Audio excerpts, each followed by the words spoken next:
How my manager asked me to wash windows and then regret it. This happened more than 3 decades ago, when I was at the beginning of my working career. As a youth, I didn't really know upwards from downwards, and I was just happy that I had a steady job and a salary. The job itself didn't matter, as long as I had a job, I was happy. I was an operator of the production machine, which didn't really need higher education to operate, but it required a person to watch over it in case of some production hiccup or another error happened. Mostly, the machine ran just fine, and the operator's job was to put in material or parts into it every now and then and to watch over it. And that was what I did. All in all, very simple entry-level job. This one day one of my coworkers came to me and told me that our manager required me to wash the windows of the factory today. I was kind of dumbfounded for a moment, and then I laughed and told him sure. At first I thought it was a joke.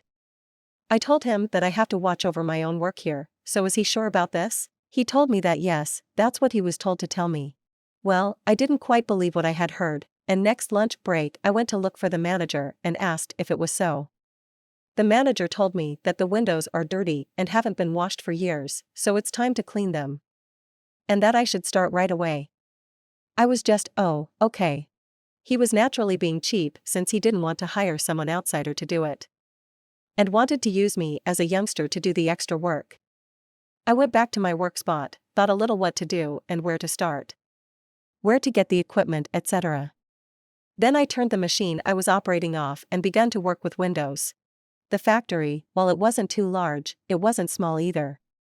And some of the windows were pretty high up, so it wasn't quick work either at cases. But I was told what to do, and so I complied. My estimate was that it would take least several days, if not whole week, to finish the job. After second day, someone noticed that the parts were beginning to pile up at my spot, which was of course, because there was no one there doing the process and the machine was offline. On third day, someone found me washing the windows at one corner of the factory and asked what the hell I was doing. Everyone were worried where I was and why the production line had stalled up since no one was operating the machine where I was supposed to be.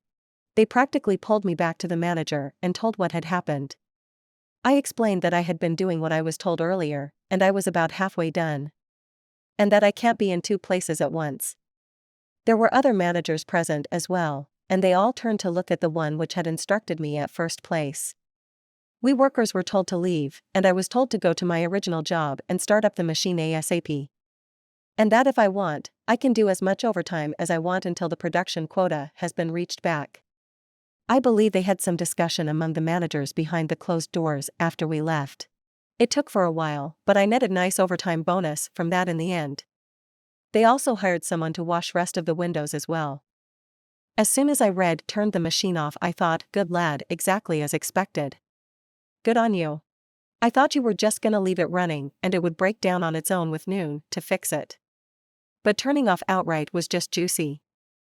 Well done, kid. I have seen this sort of thing happen a fair bit. Managers think they're pulling on over by having someone they already pay for skilled labor doing unskilled jobs on the side. When what they're actually doing is paying triple or more for the unskilled jobs while pulling them away from where they're really needed. This only works if the employee spends significant time on standby anyway. And can drop their make-work task on a moment's notice when they need to do their actual job. Some years back, I worked for a billing company doing an absolute ton of different things. I had a mix of daily tasks, which had to be done first, and other tasks with assorted deadlines. Because of this, relatively quickly after I was done with training, I was working overtime constantly. The daily tasks tended to chew up most of the day, and I needed overtime to work on the other tasks. My boss Chad fits what he thought of himself was a big penny pincher, though. So after I'd had consistent overtime for a week, I get pulled into the office. Chad, pant, I see you've been doing a lot of overtime. From now on, I want no more overtime whatsoever. Me, but Chad, I won't be able to get all of the work done without overtime. Chad, we can't afford to pay overtime right now, so just do your best. I shrugged and went back to work. Chad had a bad habit of undervaluing the work of others, so I figured his tune would change fairly quickly. A little over 1 week later, and I'm back in the office. At the time I had assumed malicious compliance complete, but things got strange. Chad, pant, I've been told you don't have the coding done for the upcoming project. Me, well, you told me no overtime and my daily tasks take up too much of my work hours. I don't have enough time to do those projects. Chad, well, you need to get these things done. So work whatever hours you need to, but make sure that at the end of the week you're still only working 40 hours. Me, after a brief pause of shock, so, you want me to work however long I need to and then leave early on Fridays. Chad, barely paying attention, yes, just get the work done. A strange policy to be sure, but a welcome one. Chad didn't realize the box he had opened. Working overtime Monday through Thursday did allow me to get the other projects on my plate done. But it also meant that every Friday I would leave early, very early. Some weeks I only worked 1 or 2 hours. This meant that sometimes the daily tasks didn't get done and had to be lumped into Mondays. It took a few months for Chad to notice. Chad, pant, I've heard you've been leaving early on Fridays. You can't just leave when you want. It makes the other employees jealous and it's delaying tasks over the weekend. You can't just make your own hours. Who okayed this? Me, well, you did, Chad. I'm working the schedule you told me to work. I needed the overtime to get all of my tasks done, and this was your solution. Chad, well, I don't remember that. A flush of color indicated he did, indeed, remember that. Look, just email me for approval every time you need overtime. Now, at this point, I thought the malicious compliance was over. But, unknown to me, the saga was continuing without me even intending to. Because I listened to my boss. I emailed every time I needed to work overtime. Which was every day.